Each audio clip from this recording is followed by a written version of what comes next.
Welcome back to the Beach House Grill, live at Old Town Fort Collins tonight, here on a Wednesday. Excellent crowd, as always, here to talk some Rams football with the coach, Steve Fairchild. Well, UNLV coming into town for a homecoming matchup on Saturday afternoon. 12 noon is the kickoff. We'll be on the air at 10 o'clock, starting with our tailgate show. And, of course, that'll lead up to the 12:06 kickoff. Rebels coming in at 1-5, Steve. We've talked about how tough of a schedule you guys have played, several top 10 teams. You know, the Rebels are kind of in the same boat. 4 of their 6 opponents are now currently ranked in the top 25. Yeah, they played a tremendous schedule. You know, they played Nevada like we did, but you look at going on the road at West Virginia, and you know, they had Wisconsin, so they played a very, very good schedule. You know, they've already had Utah, who might be one of the better teams in the Mountain West. So you know, their schedule hadn't been an easy one by any means. Omar Clayton, it seems like he has been around there forever. He's their senior quarterback. You know, again, I know you're an offensive coach, but when you look at their offense, Omar Clayton, he's obviously a guy that can kind of beat you both ways, throwing and running. Yeah, it seems like he's been there 12 years. You know, it's about time for him to graduate and go on. But he does. You know, first of all, he brings experience. Anytime you play an offense that has an experienced quarterback, that's a good thing for that offense, and it's going to be a challenge for your defense. He's played a lot of snaps for him. And like you alluded, you know, he can beat you throwing it, he can beat you running it. So he opens up the field, makes you defend the whole field. And you know, our defense is going to have to, you know, keep him in the pocket, not let him run wild, and you know, try to get some pressure on him, not let him sit back there and pick us apart either. Oh, they've had trouble running the football this year. Do you kind of chalk that up to opponents sometimes when you look at stats and schedule? Yeah, a little bit of that is. You know, when you start to play defenses like Utah and West Virginia and Wisconsin and those type of teams, you know, it can get tough sledding in there, like when you go against TCU. But you know, I think they've been kind of improving like we have. You know, they've got a little bit of that gun run, so you know, there's going to be some assignment things that we're going to have to take care of defensively. But he's a good player, and we can't let him get going. You know, I heard the Wyoming coach Dave Christensen talking, I think it was last week. Somebody asked him about evaluating his offense and that running game, which I believe is now dead last in the nation. And he says he's trying to rebuild a program as you are here at Colorado State.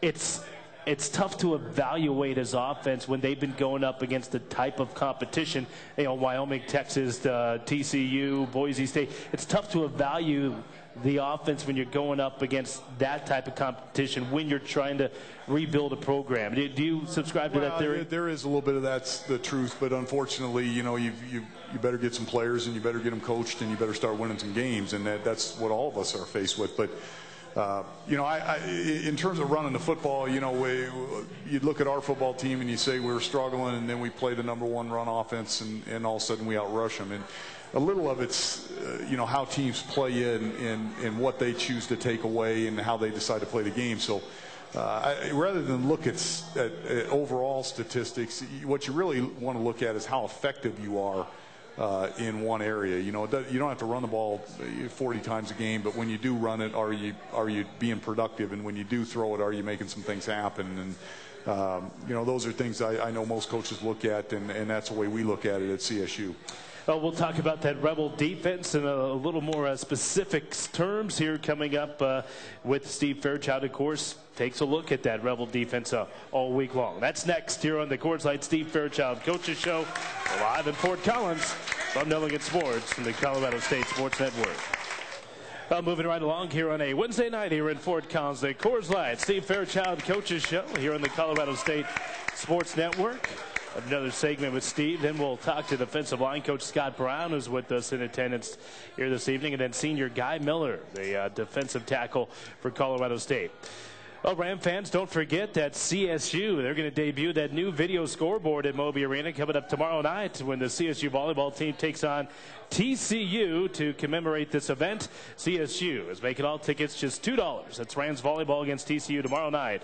For tickets, call 1-800-491-RAMS or visit CSURams.com. Steve, have you gotten a chance to walk by there and see the new video board? It's funny you mentioned that. I was walking out to practice, and they were running some of the graphics on that video screen, and when they had it in there and they were going to hoist it up, it's a huge obvious scoreboard, but you couldn't really tell all the things that it could do. And then walking by today, I saw it. It had the graphics of some of the basketball players and volleyball players, and it is. I'm telling you, it's cool. It's cool. It'll help recruiting. It's something that if you go to a basketball game or a volleyball game, you'll really enjoy. It's something cool, and that's one more thing that Paul Kowalczyk in our athletic department has done moving forward. And you got to give Paul tons of credit, because he slowly but surely is getting this program back and facilitating and resourcing the sports the way you need to do to give yourself a chance. So, but it's neat, and for the fans that get a chance, check it out, because it's big time. Yeah, I mean, when it comes to basketball, Steve, you go to every arena in the Mountain West Conference, just about every arena, and they have some version of a new state-of-the-art scoreboard. It's about keeping up with the Joneses, isn't it? It is, and the thing I like about Paul is when we don't just open up an indoor facility and then rest. I mean, he's always asking what's next, what do you guys need, not that we're going to do it all in 1 year, and I don't expect that, or neither does any other head coach, but he's always progressively thinking forward. We're going to start some work on the grounds around Hughes right after the stadium here in the spring, and that was something I thought that we needed to do, and we're just always looking forward. And if you don't, you're going to get left behind. And I think that's happened at Colorado State in previous years. And so Paul deserves a lot of credit. And sometimes he sits there and just kind of does his job, and you don't hear it. But I'll tell you, you ask any head coach over in that department, and they're happy he's on the job. Yeah, but it's the reality of college athletics here this day and age, no question about that. Well, UNLV coming in on Saturday against Colorado State, and the Rebels at 12 noon. How about that defense? Because it's been a defense that's been a little inconsistent this year as well. They got beat up pretty good last week at West Virginia. Yeah, West Virginia has a tremendous offense and some very, very explosive players, and Noel Devine and some of those guys. So.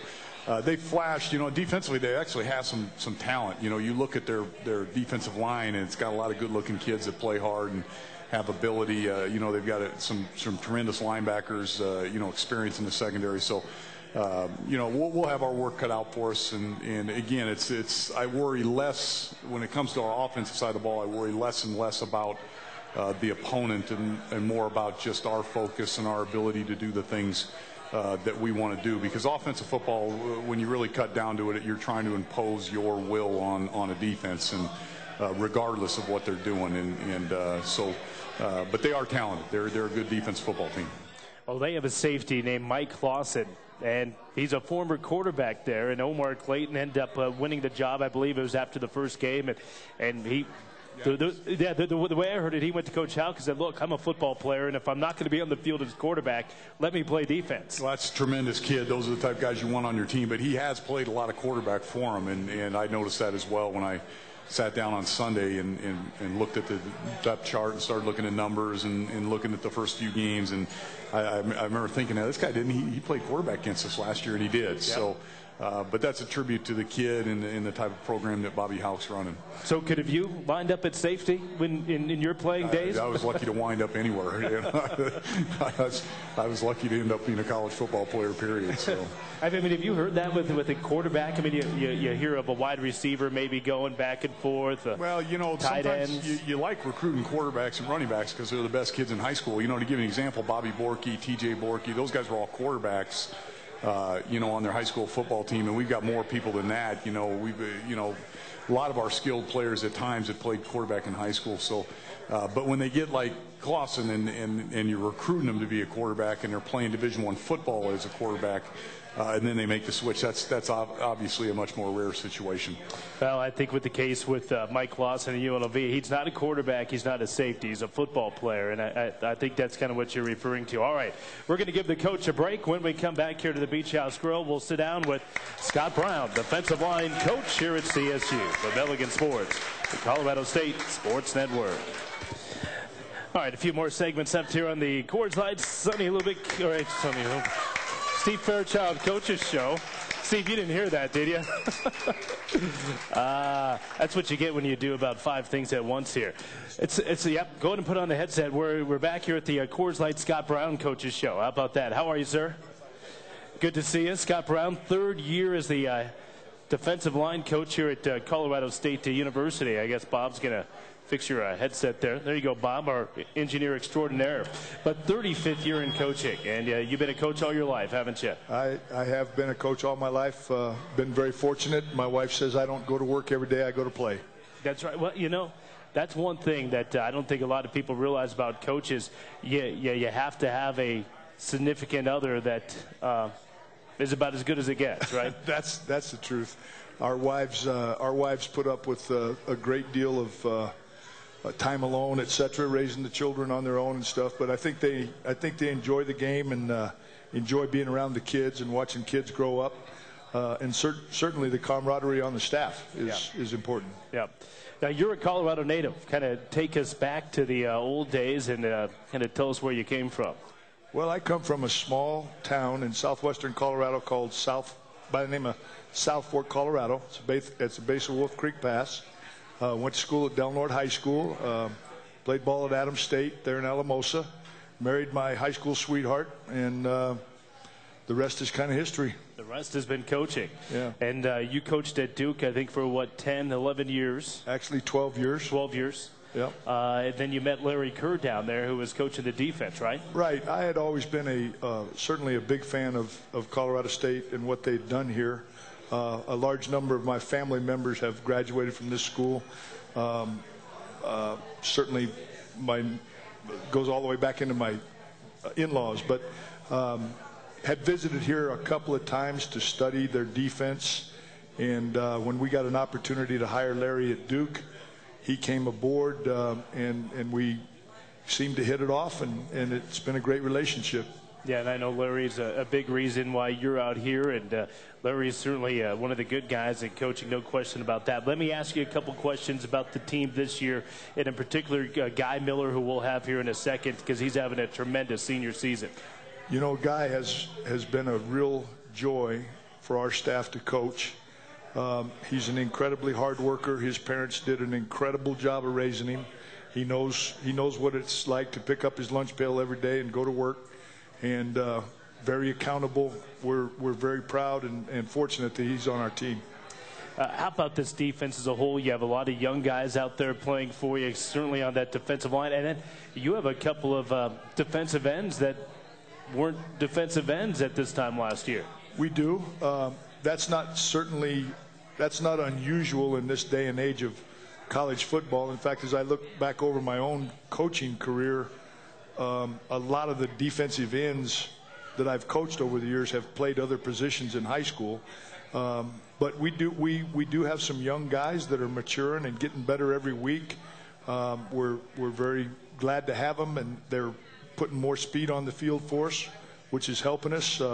So we're encouraged to see where they're going to go. Well, hey, thanks so much for taking some time out, Scott. Pleasure to get you on the show. Thank you very much. Okay, Scott Brown, defensive line coach here at Colorado State University. Third year with the program, 35th overall as the coach. We'll take a timeout. Guy Miller comes up next here from Delegate Sports and the Colorado State Sports Network. A couple more segments left here tonight from the Beach House Grill, the Coors Light Steve Fairchild Coaches Show. Brian Roth back with you. Happy to be joined by senior defensive tackle Guy Miller out of Scott City, Kansas. Scott City, Kansas. How'd you end up at Colorado State? I guess it was good luck, huh? Yeah, very good luck. Scott City, a town of about 3,000 people there in the western part of the state. Mm-hmm. Yeah, it's a small town. It's only, it's pretty close to Fort Collins, so it's a good location, and I enjoyed growing up there. Yeah, but you come out to Colorado. Were you looking at other places out of high school, Guy? A couple other places, but once I took my trip out here, I really liked it, so I'm stuck. Fort Collins is an easy place to fall in love with, isn't it? Mm-hmm, definitely. Now, you were a wrestler in high school as well. Talk a little bit about that. You ran track, or I should say you threw track. I didn't necessarily run anything, but I was on the track team. I threw some, and I wrestled 4 years and was on track all 4 years of high school. State champion, right? Yep, my junior year. State champion in the heavyweight division, I'm assuming? Yep, heavyweights, definitely. It wasn't at 135s, was it? Well, I had a growth spurt there. That's right. Give us an idea of your career here. I like to ask seniors about that because, you look back to 4 or 5 years ago, the kid that you were then to the man that you are now. Oh, I came here as offensive lineman, so that was definitely a change moving the D-line my second year here, and eventually started working my way into some playing time, and then kind of found myself in the starting role and have enjoyed it and really, gone with it. Did you play much D-line in high school? A little bit. I played like a stand-up D-end at times and a D-tackle at times, but mainly my goal was I was a big offensive lineman. That was really what I was after, and so it was a little bit of a change once I got switched out here. What, was it a move you welcomed initially, or did you fight it? Oh no, I was completely happy when they moved me. I just wanted to do anything I could to play, and that at the time that was that was the fastest way to get on the field. Guy Miller, Rams senior defensive tackle, joining us here on the program. Well, you're going to graduate coming up in December. What then? Oh, we'll see. We'll see what happens, but hopefully something good. Yeah. You're hoping for an opportunity to play at the next level? Yeah, if I get the opportunity, I'm going to take it and make the best of it and see what happens. Now, are you going to return to Scott City? That's the question. Oh, that's a big question for everyone, but I think time will tell. Mom and Dad asking you? Mom, definitely. She wants me to come back, but I don't know. We'll see what happens. Yeah. A couple more thoughts with you. Give us your thoughts on this season. You played a tough schedule. You obviously are breaking in some young kids around you, certainly on the defensive line. How has the season gone so far in your eyes? Well, I mean, our record doesn't show us as a great team right now, but I think we've had our ups and downs. But as a defensive line, I think we played some good games and played some solid games, and we can keep improving throughout the year. I think we should be able to win some more games. Yeah, and we have Guy Miller from that defensive tackle spot rushing the passer, too. Oh, yeah, at times. I get into space every once in a while. A couple of sacks this year. I think he had 2 sacks coming into the season, and he had 2 sacks against Idaho? Yeah, 2 sacks against Idaho, so that was a good game. So 4 career sacks. How about UNLV, real quick? Give us a scouting report on the Rebels on Saturday. I mean, they look like a good team. Their quarterback's a good guy, and they have some, good players. But I think if we go up and attack them and play hard, we should, go good.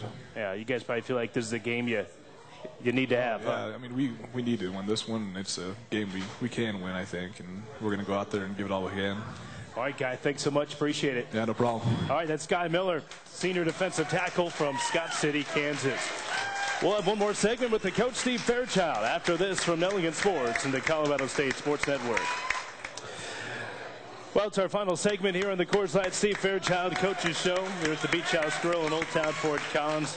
Another great crowd here on a Wednesday evening. Brian Roth back with you, along with the coach, Steve Fairchild. Rams and the Rebels coming up on Saturday afternoon. You talked a little bit about Coach Bobby Houck, and I want to ask you about him in a sec. But first, comment a little bit on Scott Brown and Guy Miller, your defensive line coach and your senior defensive tackle. Well, I was really pleased when I knew I was going to have a chance to hire or talk to Scott Brown.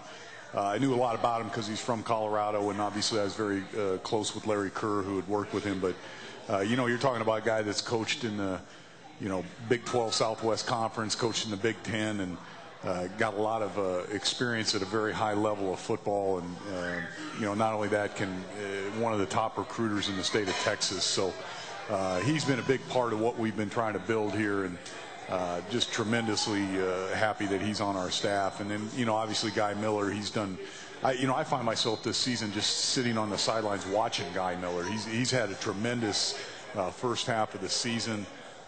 Played just lights out on the defensive line, and really doing what you'd like seniors to do, and that's have their best year. And our teammates, or his teammates, really respect him. They voted him team captain as well. And he's a guy that has played in every single game of his college career, so he's stayed on the field for you. Oh, yeah, him and guys like Zach Paga, those guys that can come in and, just year in, year out play. They're durable and good football players. You just can't have too many guys like that. Quickly, Coach Houck, getting an opportunity at the Division 1A level. Is it you like seeing guys kind of rise up through the ranks and get an opportunity to coach at this level? I don't know about guys. It's like any other profession. Guys get going good and some guys don't. But what I like seeing is good people get ahead.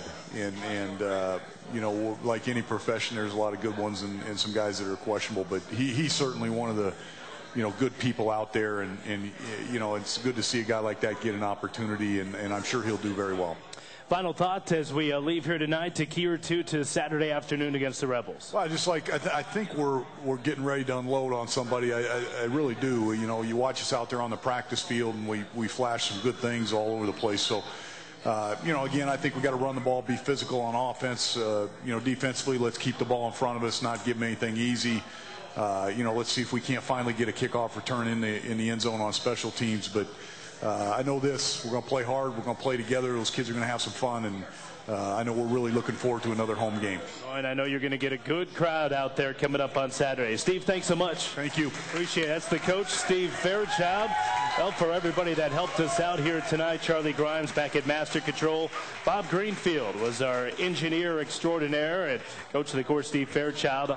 I'm Brian Roth. Don't forget, 10 a.m. is our pregame start time coming up on Saturday afternoon. We'll go on air with the Rams Tailgate Show with Abby Wayner, and then, of course, it's Rams Countdown at 11, and then kickoff at 12 noon. Thanks for listening to the Coors Light Steve Fairchild Coaches Show.